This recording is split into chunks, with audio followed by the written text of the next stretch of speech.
America అధ్యక్షుడు Donald Trump China చేరుకున్నారు. బీజింగ్లో land అయ్యారు. చైనా అధ్యక్షుడు షీ జిన్పింగ్తో భేటీ కానున్నారు.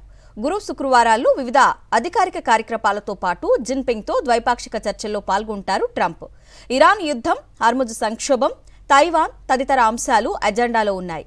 పశ్చిమాసియాలో ఉద్రిక్తతలు, హార్ముజ్ జలసంధి దిగ్బంధనం ప్రపంచ ఆర్థిక సంక్షోభానికి దారితీస్తున్న పరిస్థితుల్లో ట్రంప్ చైనా పర్యటనకు ప్రాధాన్యత ఏర్పడింది. ట్రంప్ జిన్పింగ్ భేటీపై ప్రపంచవ్యాప్తంగా ఉత్కంఠ నెలకొంది.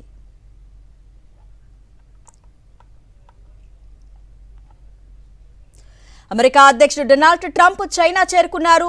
బీజింగ్లో ల్యాండ్ అయ్యారు. చైనా అధ్యక్షుడు షీ జిన్పింగ్తో భేటీ కానున్నారు. గురు శుక్రవారాల్లో వివిధ అధికారిక కార్యక్రమాలతో పాటు జిన్పింగ్తో ద్వైపాక్షిక చర్చల్లో పాల్గొంటారు ట్రంప్. ఇరాన్ యుద్ధం, హార్ముజ్ సంక్షోభం, తైవాన్ తదితర అంశాలు అజెండాలో ఉన్నాయి. పశ్చిమాసియాలో ఉద్రిక్తతలు, హార్ముజ్ జలసంధి దిగ్బంధనం ప్రపంచ ఆర్థిక సంక్షోభానికి దారితీస్తున్న పరిస్థితుల్లో ట్రంప్ చైనా పర్యటనకు ప్రాధాన్యత ఏర్పడింది.